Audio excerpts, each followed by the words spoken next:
जय हिंद दोस्तों। बेटा कल लास्ट में हम चार्ल्स लॉ को पढ़ रहे थे।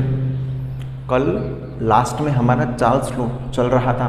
हमने उसके इक्वेशंस डिराइव किए थे, ग्राफिकल रिप्रेजेंटेशंस चार्ल्स लॉ का बाकी था। हमको ग्राफिकल रिप्रेजेंटेशन करना है आज, तो उससे हमारी जर्नी स्टार्ट होगी। कल हमने चार्ल्स लॉ एक देखा था बेटा। चार्ल्स लॉ हमारा चल रहा था। चार्ल्स लॉ में हमने चार्ल्स लॉ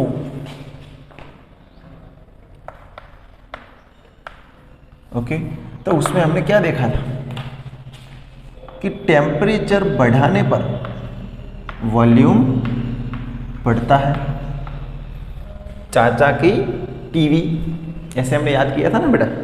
हाँ, तो हमने देखा था कि टेम्परेचर बढ़ाने पर वॉल्यूम बढ़ता है, उसकी पूरी माया को समझा था हमने।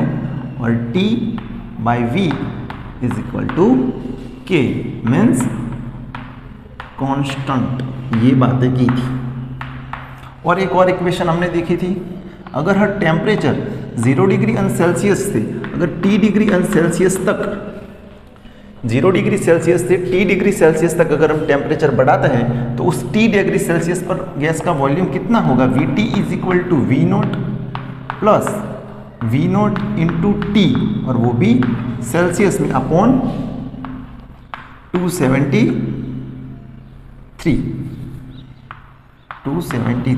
हमारा इक्वेशन एक हमने डिराइव किया था, पूरी माया को समझा था, कैसे आया था, क्या था वो सब। इसका सिंप्लीफिकेशन करके हमने एक और इक्वेशन भी निकाला था, कुछ ऐसा, टेम्परेचर इन केल्विन अपॉन 273। तो ऐसे इक्वेशंस हमने देखे थे। आज हमको ग्राफिकल रिप्रेजेंटेशन करना है। इसमें ये इक्वेशन हमारा बहुत काम आने वाला है। पहले हम बेसिक ग्राफ से लेके चलते हैं और बाद में एडवांस ग्राफ भी देखेंगे। तो बेटा हमारा पहला जो ग्राफ रहने वाला है वो है कुछ इस तरह। जो हमारा पहला ग्राफ रहने वाला है वो है V/T is equal versus V/T versus T, ये रहने वाला है। हमको पता है, अब V/T ले लो या फिर T/V ले लो, सभी सही है। ओके, उसमें कोई प्रॉब्लम है नहीं, क्योंकि T बढ़ता है तो V भी बढ़ता है, V बढ़ता है तो T भी बढ़ता है, दोनों कांस्टेंट ही है। हमको पता है कि अगर V/T बढ़ेगा, V/T बढ़ेगा तो क्या T पर कोई इफेक्ट आएगा, और अगर T बढ़ेगा तो क्या V/T पर कोई इफेक्ट आएगा। तो हमको पता है V/T या फिर T/V वो क्या है? कांस्टेंट है बेटा, ये वैल्यू कभी चेंज नहीं होगी। क्यों? जितना V बढ़ेगा उतना T भी बढ़ेगा, तो इन दोनों का जो डिवाइडेशन आएगा वो बेटा कांस्टेंट रहेगा। मैंने आपको अगले ग्राफ में भी बताया था, अगर कोई ऐसी चीज़ है जो कांस्टेंट रहती है तो वो जिस अक्ष पर है, जिस एक्सिस पर है उसको फिक्स कर दो, और उसकी सामने वाली जो एक्सिस है उसको पैरेलल आप ग्राफ रख दो। याद रखना, कांस्टेंट कोई भी हो उसको फिक्स कर दो, उसकी वैल्यू फिक्स कर दो और ऐसे पैरेलल ग्राफ रख दो। ये चीज़ मैंने आगे भी समझाई है। अगर ऐसा ही ग्राफ कुछ ऐसा हो तो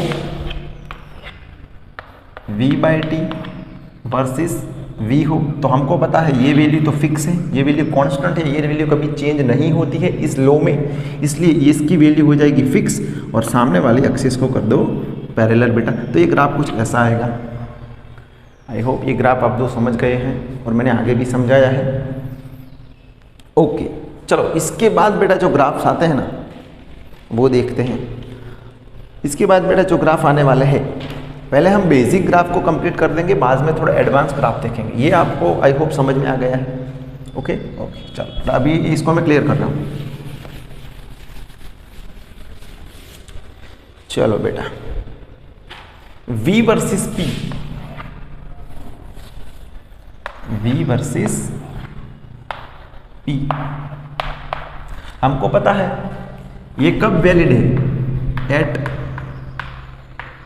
कांस्टेंट एट कांस्टेंट प्रेशर। बेटा चार्ल्स लॉ में प्रेशर हमको कैसा रखना पड़ता है? कांस्टेंट। प्रेशर को चेंज नहीं करना है। ओके, प्रेशर को हमको कांस्टेंट रखना है। तो अभी देखते हैं, चलो फिर से वही V वर्सेस P। बेटा अगर आप P बढ़ाओगे तो क्या इस V और T पे कोई इफेक्ट पड़ेगा? नहीं पड़ेगा। क्यों? क्योंकि P तो कांस्टेंट है, P की वैल्यू हमको बदलनी ही नहीं है, कोई एक ही वैल्यू लेनी है। तो सपोज हमने ये वैल्यू ले ली, हाँ तो बेटा यही रहेगी पूरी सिस्टम के ड्यूरिंग, पूरी सिस्टम जब चल रही होगी तो इसी एक ही टेम्परेचर पे चलेगी, क्योंकि टेम्परेचर हमको कांस्टेंट रखना है, फिक्स रखना है। इसी वजह से जब कोई ऐसा पैरामीटर कोई एक्सिस पे फिक्स हो, उसका जो वैल्यू कांस्टेंट रहती हो, तो उसको पैरेलल ऐसे ग्राफ तोड़ दो, फिक्स वैल्यू करके सामने वाली एक्सिस पे क्या कर दो आप? पैरेलल तोड़ दो, तो ये बन जाएगा। अगर ऐसा भी हो T वर्सेस P, तो भी बेटा कोई फर्क नहीं पड़ेगा, क्योंकि P तो कांस्टेंट है ना, ऐसा ही ग्राफ आएगा। सपोज हमने 2 बार ये प्रयोग प्रैक्टिकल किया, हमने 2 बार अलग अलग टेम्परेचर लिए, पहले P1 लिए, बाद में हमने P2 लिया, तो हमको पता है कि ये ज़्यादा होगा इससे। ओके, इसमें भी ऐसा हो सकता है। This is really very important, please note कीजिए इतना। बेटा अब जो ग्राफ आने वाले हैं ना, वो हमारे लिए इंपॉर्टेंट है। बेटा हमने बोला था कि जब भी चार्ल्स लॉ में हम जो टेम्परेचर लेंगे, चार्ल्स लॉ में बेटा हम जो टेम्परेचर लेंगे is taken in always in kelvin बेटा।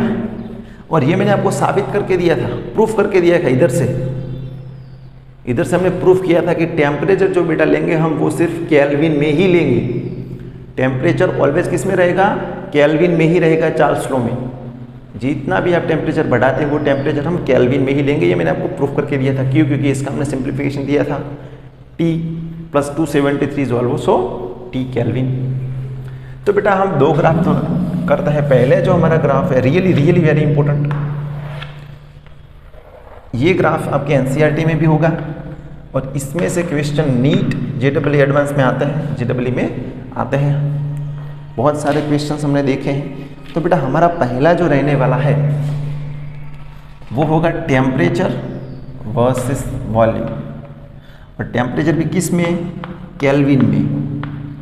ये अगर केल्विन में होगा इट मीन्स यहाँ पे क्या होगा? 0 केल्विन होगा, फिर 100 200 ऐसे आएगा। हमको पता है कि इसमें टेम्परेचर केल्विन में लेना है, ये वॉल्यूम। अभी देखो इसका मोटो क्या है। अगर आपको मैं मैथमेटिकली रिप्रेजेंटेशन समझाऊँ, कोई मैथमेटिक का बच्चा पढ़ रहा है तो उसको ऐसे समझना पड़ता है। देखो बेटा V/T = K है, तो V = KT बन जाएगा। Y = mx बेटा, इसका ग्राफ कैसा आता है? Straight line. Y = mx। क्यों? अगर Y एक्सिस बढ़ेगी तो सामने X एक्सिस भी बढ़ेगी, क्योंकि डायरेक्टली प्रोपोर्शनल है। इसी वजह से ऐसे भी समझ सकते हो। लेकिन हमको एक और चीज़ भी पता है, क्या? कि टेम्परेचर बढ़ाने पर वॉल्यूम बढ़ता है। टेम्परेचर बढ़ाने पर वॉल्यूम बढ़ता है। अगर इतना टेम्परेचर होगा तो वॉल्यूम भी इतना ही होगा। जैसे टेम्परेचर बढ़ेगा वॉल्यूम भी बढ़ेगा, जैसे टेम्परेचर बढ़ेगा वॉल्यूम भी बढ़ेगा, टेम्परेचर बढ़ेगा वॉल्यूम भी बढ़ेगा। ये मैं क्यों एक्स्ट्रा प्लॉट किया है वो मैं आपको बाद में समझाऊं कि मैंने इतना सीधी लाइन क्यों नहीं कर दी, क्यों एक्स्ट्रा प्लॉट मैंने की। सपोज हमने यही एक्सपेरिमेंट दूसरे फिक्स प्रेशर पे भी किया था। सपोज उसकी लाइन ये है। ओके, सपोज हमारे लिए ये जो प्रेशर था वो P1 है, ये जो प्रेशर था वो P2 है। चलो याद रखना, जब V वर्सेस T का हम ग्राफ कर रहे हो तो स्ट्रेट लाइन आएगा। क्यों? क्योंकि V बढ़ने पर T भी बढ़ता है। कोई भी वैल्यू ले लो, X ले लो, यहाँ पे जो वॉल्यूम होगा उस पर कुछ टेम्परेचर होगा। जैसे ही टेम्परेचर बढ़ेगा वॉल्यूम भी बढ़ेगा। टेम्परेचर बढ़ने पर वॉल्यूम बढ़ता है। तो V वर्सेस T, और ये T किस में लिया है हमने? केल्विन में। ओके चलो, लेकिन हमको क्वेश्चंस ऐसा पूछा गया है कि ये P1 और P2 का क्या रिलेशन होगा, कौन ज़्यादा होगा कौन कम होगा। तो ऐसे ग्राफ को डील करने के लिए मैंने आपको एक बहुत ही बढ़िया समझाया था कि बेटा कोई भी एक पैरामीटर आप फिक्स कर लो, कोई भी एक पैरामीटर फिक्स कर लो। सपोज हमने वॉल्यूम को फिक्स कर दिया है, इन दोनों सिस्टम के लिए वॉल्यूम रख दो फिक्स, कोई भी एक, ये भी फिक्स कर सकते हो, ये भी फिक्स कर सकते हो। सपोज मैंने इस वॉल्यूम, इन दोनों सिस्टम के लिए वॉल्यूम फिक्स कर दिया है, तो इस प्रेशर के कॉरस्पॉन्डिंग मुझे कुछ टेम्परेचर मिलेगा। सपोज वो हमारे लिए है T1, इस प्रेशर के कॉरस्पॉन्डिंग भी मुझे कुछ टेम्परेचर मिलेगा। सपोज वो है हमारे लिए T2। ओके बेटा, ओके तो ये है। और हमको पता है क्या, PV is equal to NRT, ideal equation. इसमें प्रेशर टेम्परेचर के डायरेक्टली प्रोपोर्शनल होता है। इट मीन्स टेम्परेचर बढ़ेगा तो प्रेशर भी बढ़ेगा। तो बेटा इन दोनों में से ज़्यादा टेम्परेचर कौन सा होगा, T2, तो उसके कॉरस्पॉन्डिंग जो प्रेशर होगा वो भी ज़्यादा होगा। मैंने क्या बोला, प्रेशर ज़्यादा होता है तो सामने टेम्परेचर भी ज़्यादा होता है, क्योंकि टेम्परेचर और प्रेशर दोनों को डायरेक्टली प्रोपोर्शन करते हैं। वैसे ही तो यहाँ पर इन दोनों में से टेम्परेचर किसका ज़्यादा है, इस सिस्टम का टेम्परेचर ज़्यादा है T2, तो उसके कॉरस्पॉन्डिंग जो प्रेशर मिल रहा होगा वो भी बेटा ज़्यादा होगा। तो इसमें P1 हमारे लिए ज़्यादा बन जाएगा P2 से। ऐसा कैसे हुआ, देखो हमने एक फिक्स कर दी तो इसके कॉरस्पॉन्डिंग टेम्परेचर T2 मिला, इसके कॉरस्पॉन्डिंग टेम्परेचर T1 मिला। हमको पता है प्रेशर बढ़ाने पर टेम्परेचर बढ़ता है, दोनों डायरेक्टली प्रोपोर्शनल है। तो इस सिस्टम के लिए, इस ग्राफ के लिए कॉरस्पॉन्डिंग टेम्परेचर T2 था, इस ग्राफ के लिए कॉरस्पॉन्डिंग टेम्परेचर T1 था। हमको पता है कि T2 है, T1 से ज़्यादा। कैसे पता है सर, ऐसे एक्सिस में आगे जाओगे तो वैल्यू बढ़ेगी, तो ये T2 ज़्यादा होगा T1 से। तो T2 जिसका ज़्यादा होगा उसका प्रेशर भी तो ज़्यादा होगा, तो P1 उसका ज़्यादा होगा। It means P1 greater than P2। This is really really very important for us, note कीजिए इतना।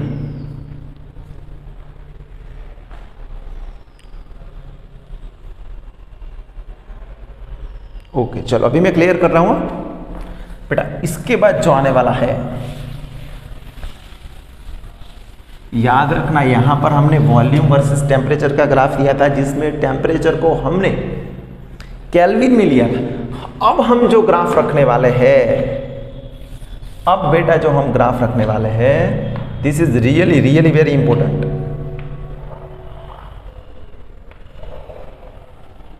वो बेटा वही है, volume versus temperature but in Celsius.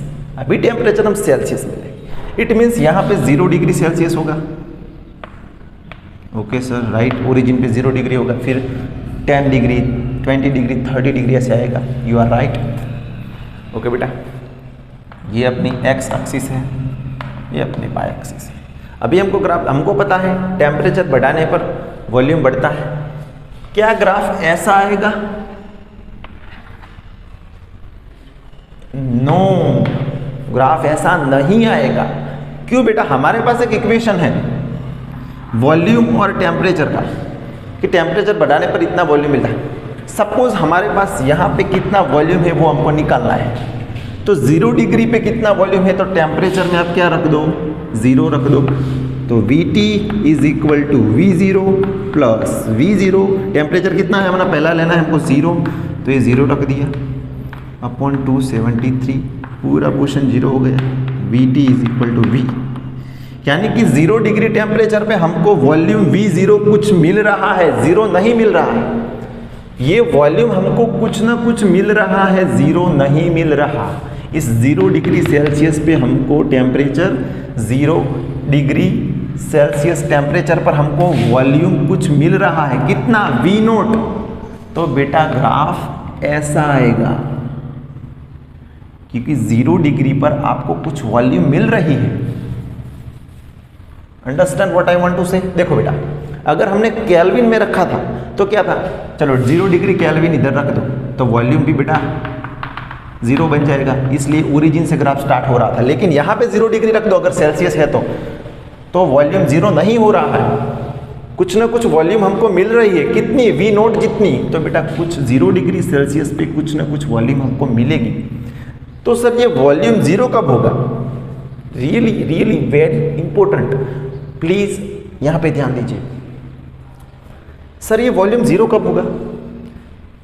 बेटा चलो हमको वॉल्यूम 0 करना है, चलो करते हैं। अगर आप टेम्परेचर की जगह -273 लिख दो, कितना टेम्परेचर अभी रखो, at T is equal to -270 degree Celsius. -270 तो रख दो, चलो VT is equal to V0 plus V0 -273 upon 273, ये माइनस ये प्लस हो जाएगा minus, 270 273 cancel, V0 minus V0 0। इतना डिग्री टेम्परेचर करोगे कितना, -273 डिग्री सेल्सियस टेम्परेचर करोगे बेटा, तब वॉल्यूम जीरो होगा। This is not possible practically. Practically इतना टेम्परेचर पॉसिबल नहीं है। आज तक किसी भी लैब में इतना टेम्परेचर पॉसिबल नहीं है, इसीलिए प्रैक्टिकली ये पॉसिबल नहीं है, इतना टेम्परेचर हम नहीं कर सकते। इसलिए बेटा हम एक्स्ट्रा प्लोटेड करते हैं कि जिस टेम्परेचर पे ये वॉल्यूम जीरो होगा, जिस टेम्परेचर पे ये वॉल्यूम जीरो होगा, वो टेम्परेचर कितना होगा, -273 degree Celsius.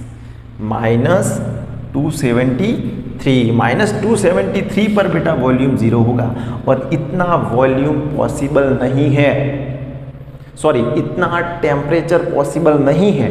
-273 degree Celsius temperature हम नहीं कर सकते। हमने देखा कि 0 डिग्री पे तो वॉल्यूम जीरो नहीं हो रहा है, कुछ V0 मिल रहा है, ये वाला V0 हमको कुछ ना कुछ मिल रहा था।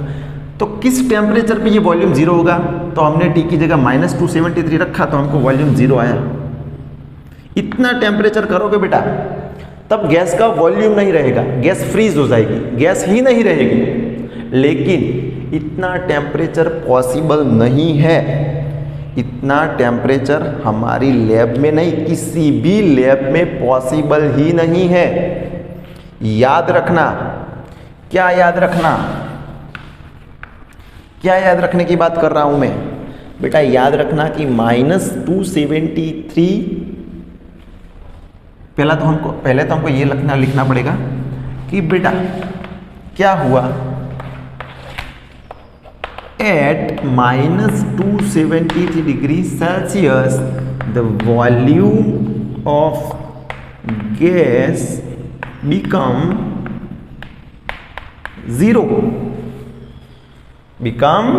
zero। इतने टेम्परेचर पे वॉल्यूम जीरो हो रहा है, लेकिन इतना टेम्परेचर कितना, -273 डिग्री सेल्सियस पॉसिबल नहीं है। ये हमको कैसे पता चला कि जीरो हो रहा है, हमारे पास इक्वेशन है, हमने 0 डिग्री रखा, तो 0 डिग्री सेल्सियस पे वॉल्यूम जीरो नहीं हो रहा था, हमको V0 जितना वॉल्यूम मिल रहा था, तो ये कितना वॉल्यूम होगा, V0। लेकिन हमको जीरो करना होगा, तो कितना टेम्परेचर चाहिए, 273, क्योंकि हमने अगर 273 लिख दे, -273, तो हमको वॉल्यूम जीरो मिल सकता है। लेकिन इतना टेम्परेचर पॉसिबल नहीं है, इतना टेम्परेचर पॉसिबल नहीं है। याद रखना ये चीज़, इतनी टेम्परेचर पॉसिबल नहीं है। तो हम इधर लिख सकते हैं, क्या लिख सकते हैं, -273 degree Celsius temperature is not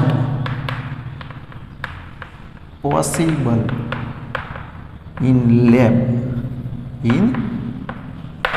एक और चीज, अगर मैं -273 से भी डिक्रीज कर दूं तो टेम्परेचर, तो क्या होगा, अगर मैं ये -280 कर दूं, तो बेटा वॉल्यूम आपका माइनस में मिलेगा, क्योंकि ये चीज़ फिर बड़ी हो जाएगी। व्हाट आई से, वॉल्यूम आपका माइनस में बनेगा। क्या ऐसा पॉसिबल है कि वॉल्यूम माइनस में हो सकता है, it is not possible. So that's why हम क्या करते हैं, ये प्रैक्टिकली अभी तक प्रूव नहीं हुआ है कि जो हमें ऐसा लाइन ग्राफ दौड़ दे, ये हमने इमेजिनरी लाइन्स दौड़ी है कि ऐसा हो सकता है, इतने टेम्परेचर पे ये वॉल्यूम जीरो हो सकता है। तो ऐसे ग्राफ्स को हम एक्स्ट्रा प्लॉट बोलते हैं, एक्स्ट्रा प्लॉट किया है हमने। अंडरस्टैंड बेटा, this is really really very important for us, इतना नोट कीजिए।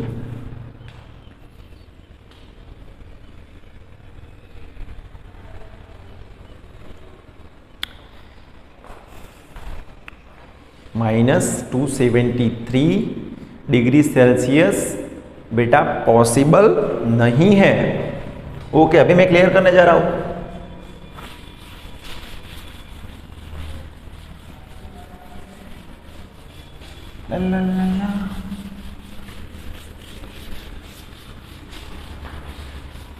तो बेटा यहाँ पे हम चार्ल्स लॉ कंप्लीट करते हैं।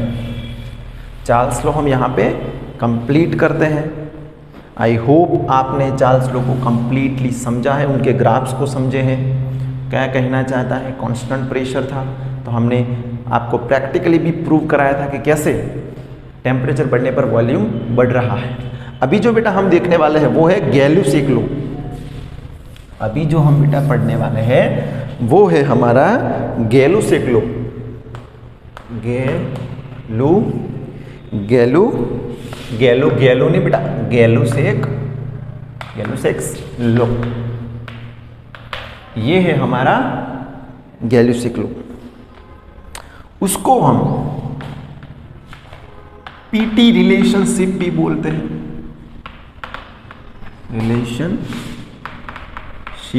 मैं चौक चेंज कर देता हूं। इसको हम पीटी रिलेशनशिप भी बोलते हैं।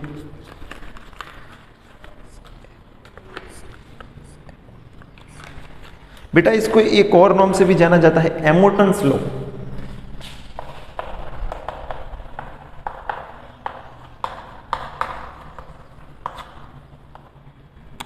कमेंट करके बताना है इसका नाम एमोटन्स क्यों है। ओके, मैंने आपको ये नाम बताया कि गैल्यूसिक लॉ भी बोलते हैं, इसको पीटी रिलेशनशिप भी बोलते हैं, और इसका एक और नाम है एमोटन्स लॉ। तो बेटा वाई कमेंट करके बताना प्लीज, एमोटन्स लॉ क्या है। यही है, लेकिन एमोटन्स लॉ कैसे नाम इसका हुआ था, उसकी हिस्ट्री क्या है, कमेंट करना प्लीज। तो first of all we have to understand the statement of Gay Lussac law. हमको गैल्यूसिक लॉ का स्टेटमेंट समझना पड़ेगा और बाद में उसको फील करना पड़ेगा। फील बेटा, ये जो चीज़ है ना, किसी भी थियोरी को आपको कंप्लीटली अंडरस्टैंडिंग करना हो ना तो उसको फील करना पड़ता है। एक ऐसी इमोशंस आती है कि नहीं अभी हमको कंप्लीटली सेटिस्फाई हो गया, तो ये फील आनी चाहिए। तो पहले हम स्टेटमेंट को समझेंगे, उसका मैथमेटिकली प्रूफ भी देखेंगे और बाद में उसको फील करेंगे। इसको हमारे गैल्यूसिक लॉ को। तो चलो बेटा, first of all at constant volume, volume को हमें चेंज नहीं करना है, वॉल्यूम हमारा फिक्स रखना है। एट, इसका स्टेटमेंट समझते हैं, eight constant volume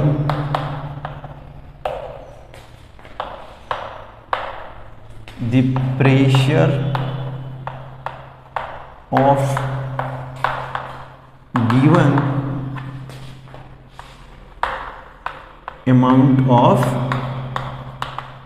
gas is directly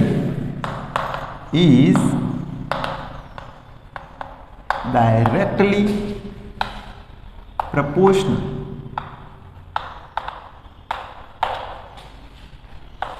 to the temperature T beta. This is really very important. Please focus on this statement. At constant volume, the pressure of given amount of gas, gas का जो pressure होगा वो directly proportional होगा temperature से।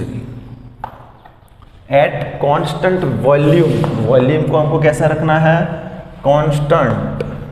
The pressure of given amount of gas is directly proportional to the temperature, यानी कि जो pressure है वो डायरेक्टली प्रोपोर्शनल है टेम्परेचर के। This is really very important. At constant volume जो प्रेशर है हमारा वो डायरेक्टली प्रोपोर्शनल है टेम्परेचर पे। इट मीन्स अगर आप टेम्परेचर बढ़ाओगे तो बेटा प्रेशर भी बढ़ेगा। अगर आप टेम्परेचर बढ़ाओगे तो प्रेशर भी बढ़ेगा, और अगर आप टेम्परेचर कम करोगे, डिक्रीज करोगे, तो प्रेशर भी डिक्रीज होगा, कम होगा। This is really very important. तो हमने देखा, अगर मैं इस प्रोपोर्शनलिटी को ब्रेक कर दूं, इस प्रोपोर्शनलिटी को हटा दूँ तो मुझे कांस्टेंट रखना पड़ेगा, तो P is equal to K into T. तो बेटा P by T is equal to K. क्या कहना चाहता है, हमने बोला जैसे ही चार्ल्स लॉ था बस वैसे स्टेटमेंट है इसकी भी, प्रेशर बढ़ाएंगे तो टेम्परेचर भी बढ़ेगा, प्रेशर बढ़ाएंगे तो टेम्परेचर भी बढ़ेगा। सपोज हमारा प्रेशर है 2 तो सामने टेम्परेचर भी सब लोग 2 है। अगर मैंने प्रेशर बढ़ाया 3 किया तो सामने टेम्परेचर भी 3 होगा, सेम प्रोपोर्शन से बढ़ेगा। अगर मैंने प्रेशर 4 किया तो प्रेशर भी इधर 4 होगा। इट मीन्स यहाँ पे देख लो P बाई टी करो आप एक ही वैल्यू मिलेगी, P बाई टी करो एक ही वैल्यू मिलेगी, P बाई टी करो एक ही वैल्यू मिलेगी, यानी कि P बाई टी नहीं चेंज होगा, P बाई टी फिक्स रहेगा, P बाई टी चेंज नहीं होगा। P बाई कैसा रहेगा, फिक्स कांस्टेंट। क्या रहेगा, कांस्टेंट रहेगा। P बाई टी की वैल्यू सब सारी की सारी जो भी है कंडीशंस, इन सारी कंडीशंस में इस P बाई टी की वैल्यू सेम रहेगी, चाहे इनिशियल कंडीशन हो, मिड कंडीशन हो, या फिर इंटरमीडिएट कंडीशन हो, या फिर फाइनल कंडीशन हो। सारी की सारी कंडीशन में प्रेशर अलग हो सकता है। देखो यहाँ पे 2 था, यहाँ पे 3 है, यहाँ पे 2 था, यहाँ पे 3 है टेम्परेचर, लेकिन इन दोनों का जो डिवाइडेशन होगा P by T, it never change, it can be never change, वो कभी भी बदल नहीं सकता। तो हम P by T is equal to constant लिख सकते हैं। सपोज हमारे लिए पहली कंडीशन इनिशियल कंडीशन देखते हैं हम इनिशियल कंडीशन देखते हैं बेटा। तो इनिशियल कंडीशन पे सपोज जो प्रेशर है वो P1 है और जो टेम्परेचर है वो T1 है, और एट फाइनल कंडीशन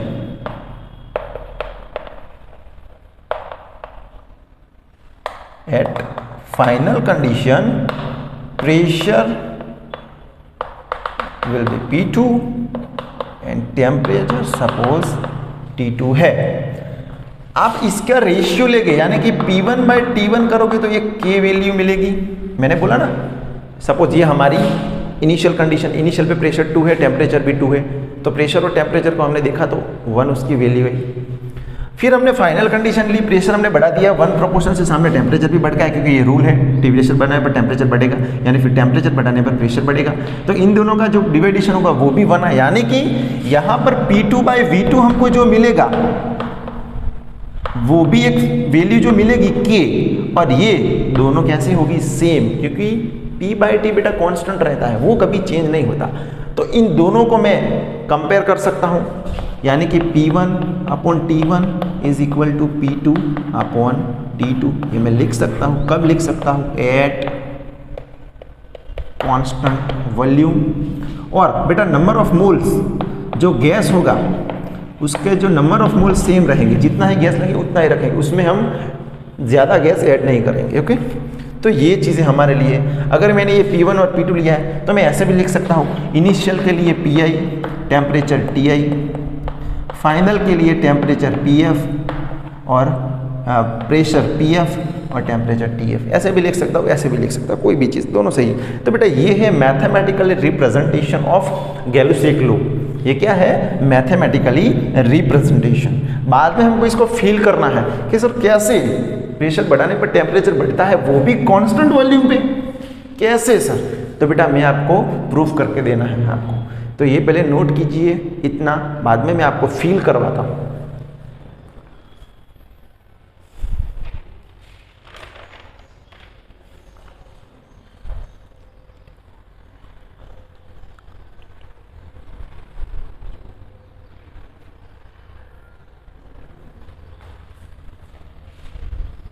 चलो अभी मैं क्लियर कर रहा हूँ।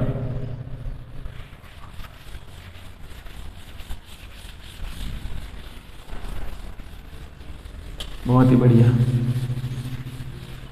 चलो बेटा इसके बाद हम देखते हैं, क्या देखते हैं, फील करते हैं। सपोज हमारे पास एक कंटेनर है बेटा, ये हमारा कंटेनर है, ये है हमारा कंटेनर। सपोज इसमें नंबर ऑफ मोल्स के n नंबर ऑफ मोल्स क्या है, गैस के मॉलिक्यूल्स अंदर भरे हुए हैं। तो ये क्या है, गैस के मॉलिक्यूल्स। याद रखना बेटा, ये जो कंटेनर है ना, उसका वॉल्यूम फिक्स रहना चाहिए। आप उस पर कोई भी एक्सपेरिमेंट करो, लेकिन ये वॉल्यूम नहीं बदलना चाहिए, क्योंकि हमको पता है कांस्टेंट वॉल्यूम। तो बेटा जिस कंटेनर का ऐसे वॉल्यूम फिक्स रहता है, चेंज नहीं होता, उसको हम रिजिड कंटेनर बोलते हैं। चलो इधर मैं लिख देता हूं, अ कंटेनर इन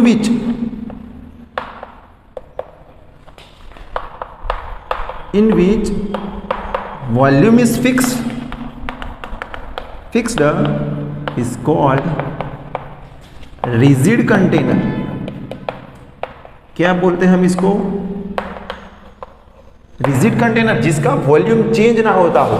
ये रिजिड होता है, इसका वॉल्यूम चेंज नहीं होगा, जैसा है वैसा का वैसा रहेगा किसी भी कंडीशन में, चाहे इनिशियल कंडीशन हो, और जिस वॉल्यूम होगा वही फाइनल पे भी वही वॉल्यूम होगा, क्योंकि हमको वॉल्यूम को कांस्टेंट रखना है। तो हमें ऐसा कंटेनर चाहिए जो रिजिड हो, जो वॉल्यूम चेंज करता ना हो। तो ये है हमारा कंटेनर जिसमें n मोल ऑफ गैस भरी हुई है। तो सपोज यहाँ पर जो टेम्परेचर है, इनिशियली जो टेम्परेचर है, सपोज वो है T1, और यहीं पे जो प्रेशर लग रहा होगा इस गैस के मॉलिक्यूल्स के द्वारा, उनका लिए जो प्रेशर लग रहा होगा वो इनिशियली होगा। इनिशियली जो प्रेशर होगा वो है सपोज P1, ओके। और वॉल्यूम फिक्स है, वॉल्यूम है V, ओके। चलो उसके बाद हमने इसी कंटेनर को क्या करना है, गर्म करते हैं। यहां पे ले लेते हैं, फील करना है मेरे को। फील कैसे सर?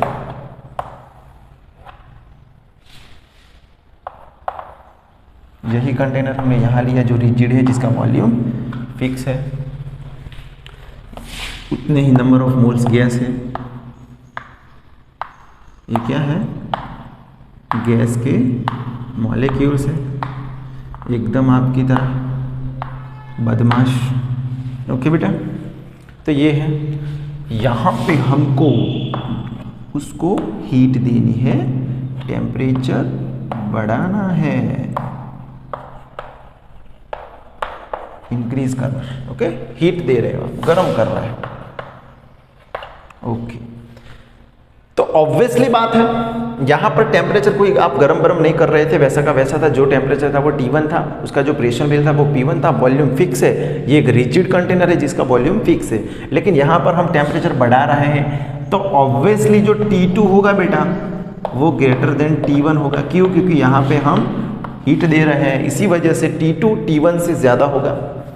सपोज हमारा जो टेम्परेचर है वो अभी गर्म करने के बाद फाइनल जो टेम्परेचर है वो है T2 है, जो T1 से ज़्यादा है। अभी देखो बेटा होगा क्या, ये कंसेप्ट हम पहले से भी पढ़े हुए हैं। जैसे ही बेटा आप हीट दोगे, ये मॉलिक्यूल्स उस थर्मल एनर्जी को काइनेटिक एनर्जी में ले लेंगे। जैसे ही आप हीट दोगे यानी कि टेम्परेचर बढ़ाओगे, काइनेटिक एनर्जी बढ़ेगी, और काइनेटिक एनर्जी क्या है? 1/2 mv², ओके। तो जैसे ही बेटा आप टेम्परेचर बढ़ाओगे, काइनेटिक एनर्जी भी बढ़ेगी। किसकी काइनेटिक एनर्जी? इस मॉलिक्यूल्स के पास जो काइनेटिक एनर्जी होगी चलने के लिए, घूमने के लिए, दौड़ने के लिए, क्योंकि ये ऐसे बैठे तो होंगे नहीं, रैंडमली मोशन कर रहे होंगे। तो बेटा वो हीट को एब्जॉर्ब करेंगे और उसको कन्वर्ट किस में करेंगे? काइनेटिक एनर्जी में। और जब काइनेटिक एनर्जी वो ले लेंगे तो बेटा उनकी स्पीड बढ़ जाएगी, क्योंकि काइनेटिक एनर्जी बढ़ेगी तो v भी इंक्रीज करेगा। v क्या है? Speed of molecules, speed of molecules.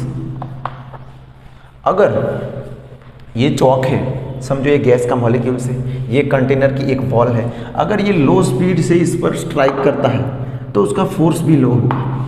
अगर ये लो स्पीड से ऐसे स्ट्राइक करता है तो उसका फोर्स भी कम होगा। लेकिन अगर ये स्पीडली स्ट्राइक करता है, एकदम स्पीडली स्ट्राइक करता है, तो फोर्स ज़्यादा है।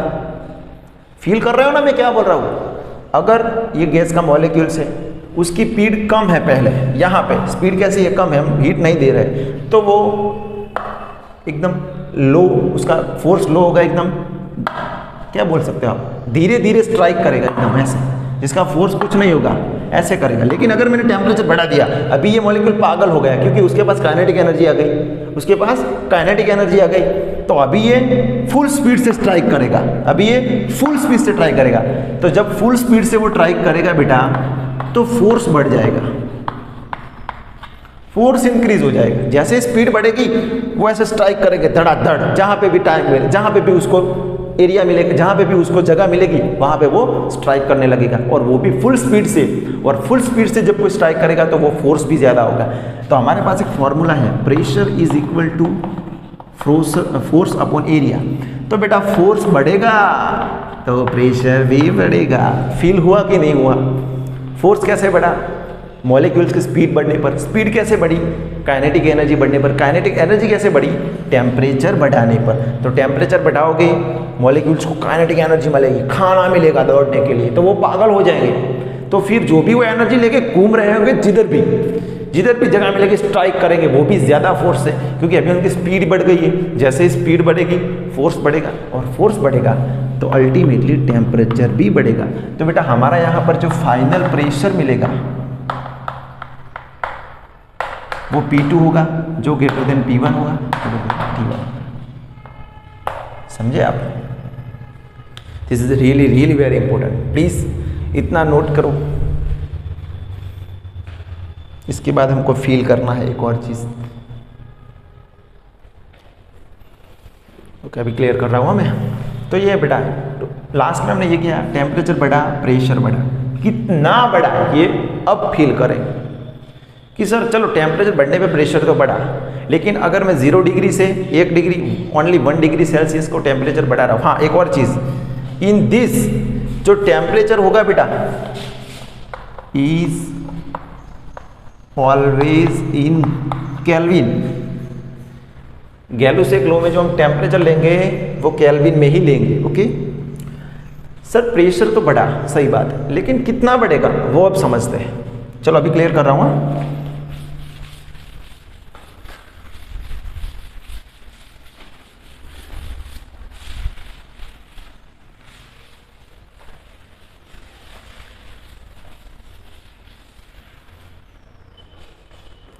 चलो बेटा, पर डिग्री सेंटीग्रेड, अब हम डिग्री सेंटीग्रेड पर देखेंगे।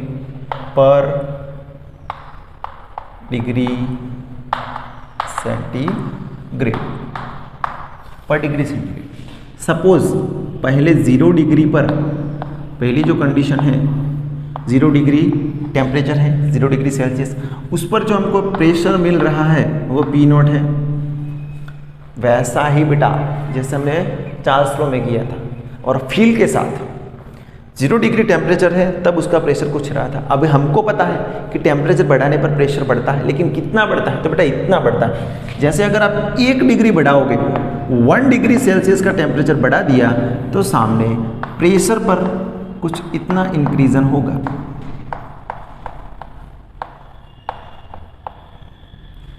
What this is. अगर मैंने 0 डिग्री से 1 नहीं, सीधा 2 डिग्री बढ़ा दिया, तो बेटा कुछ इस तरह से होगा। अगर मैंने 0 डिग्री से 3 डिग्री बढ़ा दिया तो कुछ इस तरह से प्रेशर बढ़ेगा। अगर मैंने 0 से सीधे T डिग्री तक टेम्परेचर बढ़ा दिया तो प्रेशर कितना बढ़ेगा? P0 plus P0 into T इन सेल्सियस अपॉन 273। यानी कि टेम्परेचर 0 डिग्री सेल्सियस से T डिग्री सेल्सियस पर बढ़ाने पर इस T डिग्री सेल्सियस टेम्परेचर पर गैस का प्रेशर कितना होगा? PT, और वो कितना होगा? P0 जो उसका स्टार्टिंग वाला था उसमें कितना इंक्रीजन हुआ होगा? इतना। इस T डिग्री पर सर आपको इतना प्रेशर मिलेगा बेटा। This is really very important thing. Temperature 0 degree से 1 डिग्री बढ़ाओगे तो उस पर इतना इंक्रीजन मिला। अगर 0 से मैंने डायरेक्टली 2 डिग्री का तो उसमें इतना इंक्रीजन मिला। मैंने डायरेक्टली 0 से 3 डिग्री बढ़ा दिया तो कुछ इतना मुझे प्रेशर मिला। मैंने डायरेक्टली 0 डिग्री से T डिग्री तक बहुत तो कुछ इतना प्रेशर मेरा मिला। तो 0 डिग्री से T डिग्री पर मुझे टेम्परेचर बढ़ाने पर इतना प्रेशर मिल रहा था। अब मैं क्या करूँगा, प्रेशर को कम करता हूँ।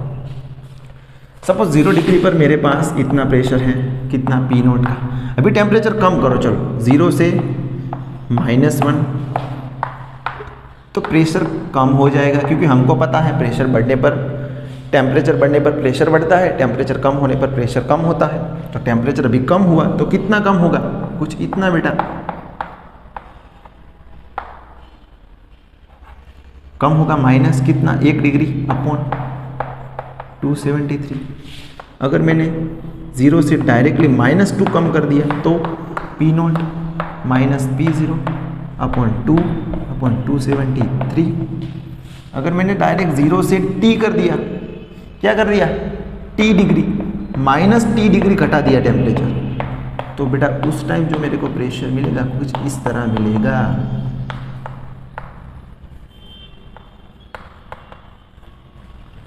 इसी पे देखो आप, यही फॉर्मूला सबके लिए काम आने वाला है। अगर आप टेम्परेचर बढ़ा रहे हो तो उसको इधर प्लस में रख दो। जैसे कि अगर मैंने 3 डिग्री बढ़ा दिया तो मैं इधर 3 रख दूंगा, तो मुझे जो प्रेशर मिल जाएगा वो मिल जाएगा। लेकिन अगर मैंने प्रेशर को 3 डिग्री घटा दिया है, -3 कर दिया है, तो इधर पे -3 रख दूंगा बेटा। तो -3 और ये प्लस और माइनस माइनस होके मेरा प्रेशर कम हो जाएगा।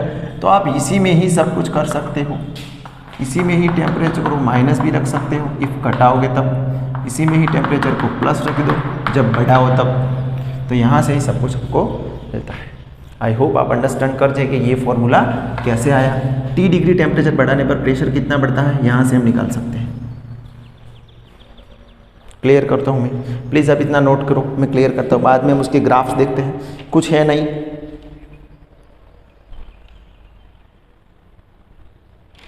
ओके क्लियर कर रहा हूँ मैं, नोट करो। चल अभी हम इसके ग्राफ देखते हैं, फिर हमारा लास्ट जो लो होगा वो होगा एवोगैड्रोस लो, जिसमें कुछ खास है नहीं, सिर्फ स्टेटमेंट को समझना है, सिर्फ स्टेटमेंट को समझना है। चलो ग्राफ में तो कुछ है नहीं, हमको पता है अगर मैं प्रेशर वर्सेस वॉल्यूम का ग्राफ रखूँ तो हमको पता है वॉल्यूम तो बेटा कभी चेंज ही नहीं हुआ था। इन गैलुसिक लो वॉल्यूम तो कांस्टेंट था। और बेटा जो चीज़ कांस्टेंट हो, जो चीज़ कांस्टेंट हो उसको फिक्स रख दो और सामने वाली जो एक्सिस है उसके पैरेलल ग्राफ रख दो। ये तो अब आना ही चाहिए। हाँ, अगर मैं T वर्सेस V का ग्राफ देता ड्रॉ करता तो क्या होता, वॉल्यूम तो उसके लिए भी फिक्स ही था, उसका भी ग्राफ कुछ ऐसा ही आएगा।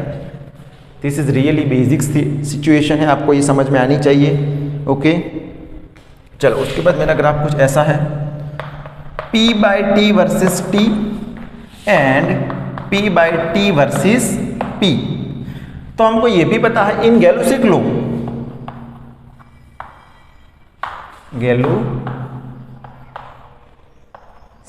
लोज बेटा P/T तो कांस्टेंट था, हमने देखा था ना, इधर मैंने समझाया था किसी भी कंडीशन के लिए इन दोनों का डिवाइडेशन तो सेम नंबर मिल रहा था, कांस्टेंट मिल रहा था। तो इसीलिए ये तो चेंज नहीं होगा, ये भी फिक्स हो जाएगा ना, ये तो चेंज नहीं होगा, ये फिक्स हो जाएगा बेटा, याद रखना ये फिक्स हो जाएगा। इसका भी ग्राफ कुछ ऐसा ही आएगा, प्लीज नोट करो इतना। उसके बाद दो ग्राफ हमको बहुत ही अच्छे से समझने हैं। चलो अभी क्लियर कर रहा हूं।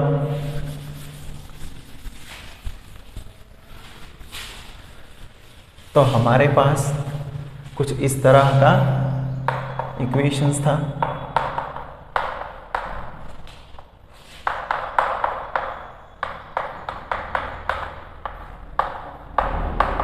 ओके तो चलो हम ग्राफ देखते हैं।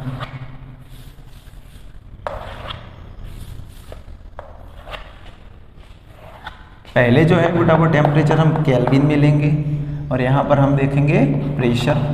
पहले हम टेम्परेचर केल्विन में लेंगे तो ये बेटा इसका 0 केल्विन हो जाएगा, एम आई राइट? ओके तो ये बेटा उसका 0 केल्विन हो जाएगा। हमको पता है प्रेशर और टेम्परेचर कुछ इस तरह से थे, KT ये हमारा y एक्सिस ये हमारा एक्स एक्सिस, वाई एक्स बढ़ाने पर एक्स बढ़ता है, टेम्परेचर बढ़ाने पर प्रेशर भी बढ़ता है। तो इसका ग्राफ कुछ इस तरह से आना चाहिए। ओके, इसका ग्राफ कुछ इस तरह से आना चाहिए। सपोज इसके लिए जो हमने वॉल्यूम रखी थी वो V1 रखते हैं। ओके, इसको हम एक्सट्रापोलेट करेंगे, क्यों एक्सट्रापोलेट करेंगे वो समझाऊंगा बाद में। सपोज यही एक्सपेरिमेंट हमने दूसरे फिक्स वॉल्यूम पे भी किया था जो V2 है, इसका भी कुछ इस तरह होगा। तो हमको बताओ, ये पहले तो ये कैसा है वो पता चला ना। प्रेशर बढ़ाने पर अगर टेम्परेचर बढ़ेगा तो स्ट्रेट लाइन आएगी, क्योंकि ये बढ़ेगा तो ये भी बढ़ेगा। ओके, ये हमने temperature, pressure versus temperature in kelvin लिया है, ये इसका 0 डिग्री केल्विन है। ओके बेटा, तो यहाँ पर V1 और V2 का रिलेशन बताना है हमको। तो मैंने बोला था कि जब भी ऐसा कोई ग्राफ आए जिसमें ऐसे रिलेशन बताने के लिए बोले तो आप किसी एक को फिक्स कर दो, किसी एक को फिक्स कर दो। ओके, चलो हम प्रेशर को फिक्स कर देते हैं, आप टेम्परेचर को फिक्स करके भी रख सकते हो। सेम कंसेप्ट लगाना, आपका जो आंसर आ जाएगा। चलो, हमने इन दोनों वॉल्यूम के लिए, दोनों कंडीशन के लिए प्रेशर बेटा फिक्स कर दिया, प्रेशर का वैल्यू फिक्स है। तो इस V1 के लिए हमको कुछ टेम्परेचर मिलेगा, इस V2 के लिए हमको कुछ टेम्परेचर मिलेगा। एम आई राइट? तो ये हमारा T1 बन जाएगा, ये हमारा T2। हमको पता है एक्स एक्सिस पे ऐसे आगे जाने पर नंबर्स बढ़ते हैं, तो यहाँ पे टेम्परेचर कौन सा ज़्यादा होगा? T2 जो है वो T1 से ज़्यादा होगा, T2 टेम्परेचर ज़्यादा होगा T1 से ज़्यादा। और हमको पता है गैलुसेक लॉ क्या है, सॉरी चार्ल्स लॉ क्या है। चलो चार्ल्स लॉ को छोड़ो, इस इक्वेशन तो जानते होंगे आप लोग, आइडियल इक्वेशन। बेटा टेम्परेचर बढ़ाने पर वॉल्यूम बढ़ता है, यही चार्ल्स लॉ था। टेम्परेचर और वॉल्यूम एक दूसरे को डायरेक्टली प्रोपोर्शनल करते हैं, तो टेम्परेचर बढ़ाने पर वॉल्यूम भी बढ़ता है। जिसका टेम्परेचर ज़्यादा होगा उसका वॉल्यूम भी ज़्यादा होगा। तो ये जो टेम्परेचर है उसके कॉरस्पॉन्डिंग जो वॉल्यूम होगा वो ज़्यादा होगा, यानी कि V2 ज़्यादा होगा, क्योंकि उसके कॉरस्पॉन्डिंग जो टेम्परेचर है वो ज़्यादा है। इसके कॉरस्पॉन्डिंग जो टेम्परेचर है वो कम है, T1। इसी वजह से बेटा यहाँ पर हो जाएगा V2 greater than V1। Okay, ज़्यादा टेम्परेचर वाली जो सिस्टम होगी उसका जो वॉल्यूम होगा वो ज़्यादा होगा, कम टेम्परेचर वाली जो सिस्टम होगी उसका जो वॉल्यूम होगा वो कम होगा। तो V2 ग्रेटर देन V1, ये था pressure versus temperature in kelvin. अभी जो ग्राफ पढ़ने पर पहला इतना नोट करो। ओके, चलो अभी हम जो करने वाले हैं बहुत ही इम्पोर्टेंट है हमारे लिए। ऐसे ग्राफ्स हम आगे देख चुके हैं, pressure versus temperature in degree Celsius. वाह सर, बहुत ही बढ़िया। इट मीन्स यहाँ पर 0 डिग्री होगा, 0 डिग्री सेल्सियस। चलो, जैसे ही हमको यहाँ पर 0 केल्विन पे प्रेशर 0 मिल रहा था, मिल रहा कि नहीं मिल रहा हम बाकी देखते हैं, लेकिन क्या इधर 0 मिलेगा, देखते हैं। चलो, टेम्परेचर कितना अभी है 0 डिग्री, इधर रख दो P0 plus P0, 0 degree upon 273, ये पूरा पोर्शन 0 हो जाएगा। तो P एट 0 सेल्सियस, तो P एट 0 डिग्री पर प्रेशर 0 नहीं हो रहा है, कुछ ना कुछ प्रेशर हमको मिल रहा है। कितना? P नोट जितना। 0 डिग्री सेल्सियस टेम्परेचर पर प्रेशर 0 नहीं हो रहा है बेटा, यानी कि यहाँ से ग्राफ नहीं शुरू होगा, यहाँ कुछ वैल्यू मिल रही है, वहाँ से ग्राफ शुरू होगा। This is really really very important. और ये प्रेशर कितना होगा? P नोट जितना, क्योंकि 0 डिग्री सेल्सियस पे हमको P नोट जितना प्रेशर मिल रहा है, प्रेशर 0 नहीं हो रहा। तो प्रेशर 0 कब होगा? चलो वो समझते कि सर प्रेशर 0 कब होगा। तो बेटा हमने देखा था ना आगे, अगर हम टेम्परेचर कितना ले, -273 डिग्री सेल्सियस ले, तो क्या होता है देखते हैं। चलो, pressure at -273 degree Celsius, P note तो अपना वैसा है का वैसा, प्रेशर भी वैसा का वैसा, इधर -273 अपॉन 273, ये 273, ये 273 कैंसल, P नोट ये माइनस और ये प्लस, माइनस और ये P नोट। तो यहाँ पर प्रेशर 0 मिल रहा है किस टेम्परेचर पे? -273 डिग्री सेल्सियस पे, यानी कि इससे भी कम। तो सपोज यहाँ पर -273 डिग्री है, तो यहाँ पर बेटा प्रेशर जो है वो 0 मिल सकता है। बट इतना टेम्परेचर किसी भी लैब में पॉसिबल नहीं है, इतना टेम्परेचर पॉसिबल नहीं है। This is not possible practically ये पॉसिबल नहीं है। इसीलिए हम ग्राफ को एक्स्ट्रा प्लॉट करते हैं कि यहाँ तक ग्राफ जाएगा, पॉसिबिलिटीज हम डिनोट करते हैं। हम प्रैक्टिकली ये प्रूफ नहीं कर सकते क्योंकि इतना टेम्परेचर बेटा किसी लैब में नहीं हो सकता। -273 it is not possible. Okay, इतने टेम्परेचर पर आपकी प्रेशर 0 हो सकता है। प्रेशर 0 कब होगा बेटा? जब गैस ही नहीं रहेगी, गैस फ्रीज हो जाएगी तो प्रेशर 0 हो जाएगा। लेकिन इतना टेम्परेचर पॉसिबल नहीं है। याद रखना 0 डिग्री पर कुछ टेम्परेचर मिल रहा था, मैंने प्रूफ करके दिया, लेकिन इतने टेम्परेचर पर कम हो जाएगा प्रेशर। ओके बेटा, तो ये चीज़ आप याद रखना। ये ग्राफ कुछ इस तरह आएगा, ये आप याद रखना कि 0 डिग्री पर बेटा प्रेशर 0 नहीं होगा, इतने पर 0 होगा। और ये क्या है एक्चुअली? -273 क्या है? 0 केल्विन ही तो है। इसीलिए आगे मैंने ग्राफ डॉट डॉट करके लिया था। -273 डिग्री सेल्सियस यानी कि 0 केल्विन एब्सोल्यूट टेम्परेचर। इस टेम्परेचर पे प्रेशर क्या होगा? 0। पर इतना टेम्परेचर पॉसिबल नहीं है। चलो नोट करो इतना। ओके, तो हमने गैलुसेक लॉ के सारे ग्राफ्स को पढ़ लिया है बेटा।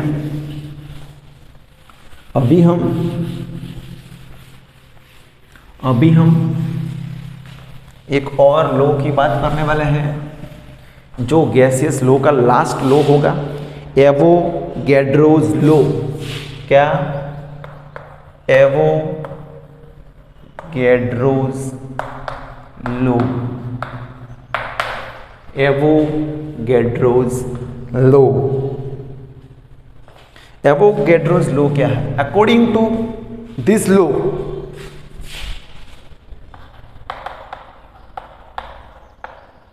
according to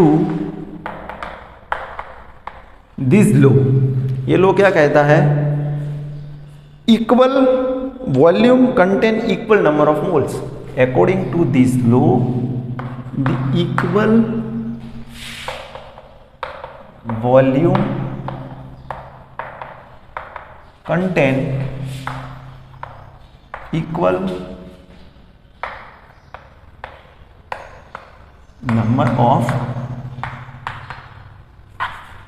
number of moles at constant temperature and pressure। ये ऐसा बोल रहा है, according to this law the volume contain equal number of moles। equal volume contain equal, यहाँ पे मैंने इक्वल लिखना रह दिया, आप इधर ले लेना। According to this law the equal volume contain equal number of moles at constant pressure and temperature.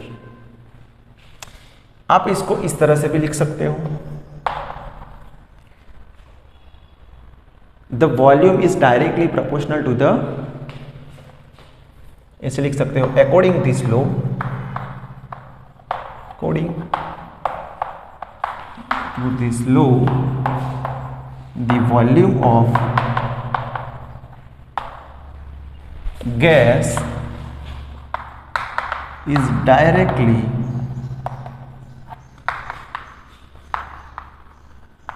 proportional to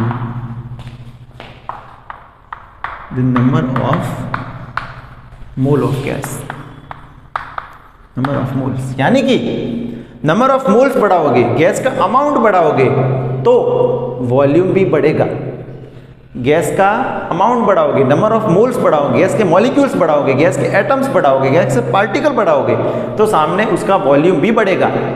ये कहना चाहता है according to this law the equal volume contain equal number of moles. यानी कि volume बढ़ाने पर number of moles को हम एन से डिनोट करते हैं, वॉल्यूम बढ़ाने पर नंबर ऑफ मोल्स भी बढ़ेंगे या फिर नंबर ऑफ मोल्स बढ़ने पर वॉल्यूम बढ़ेगा। ये मैं आपको फील करके देता हूँ। तो इसको मैं ऐसे लिख सकता हूँ, V/N is equal to K constant. यानी कि V और बाय N की जो वैल्यू मिलेगी वो फिक्स रहेगी सबके लिए। This is Avogadro's law, this is Avogadro law. चलो ये कहना क्या चाहता है मैं आपको फील करवाता हूँ। यहाँ पर फिक्स कौन रखना है हमको, पहले हमको वो भी पता होना चाहिए। कांस्टेंट टेम्परेचर एंड प्रेशर,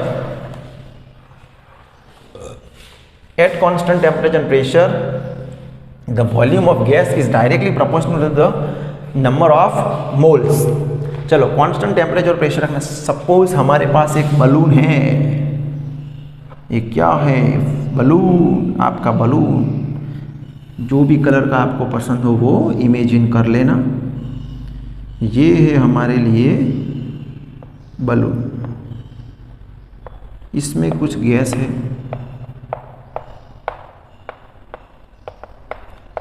जो N1 नंबर ऑफ मोल्स है और जिसका वॉल्यूम V1 है। सपोज पहले उसमें कुछ N1 मोल्स है, N1 मोल्स की गैस पड़ी हुई, इतने मॉलिक्यूल्स है, बाद में उसका वॉल्यूम भी इतना है। अभी मैंने क्या किया, एडिशन ऑफ गैस,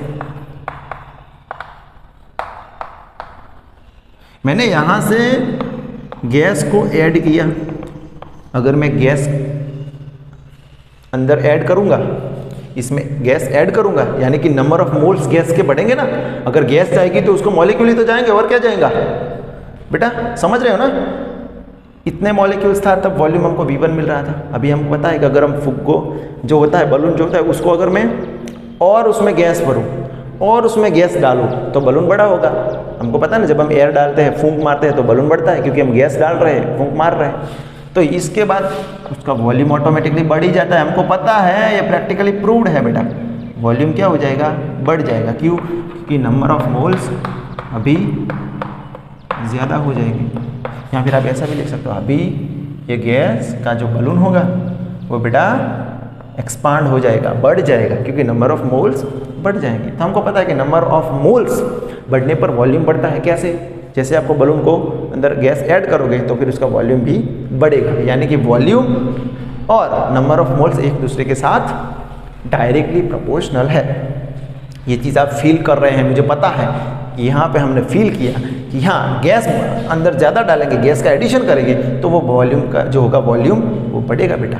ओके, तो ये चीज़ हमने यहाँ पे देखी। हमने देखा कि वॉल्यूम बढ़ने पर नंबर ऑफ मोल्स बढ़ रहे हैं, या फिर नंबर ऑफ मोल्स बढ़ने पर वॉल्यूम भी बढ़ रहा है।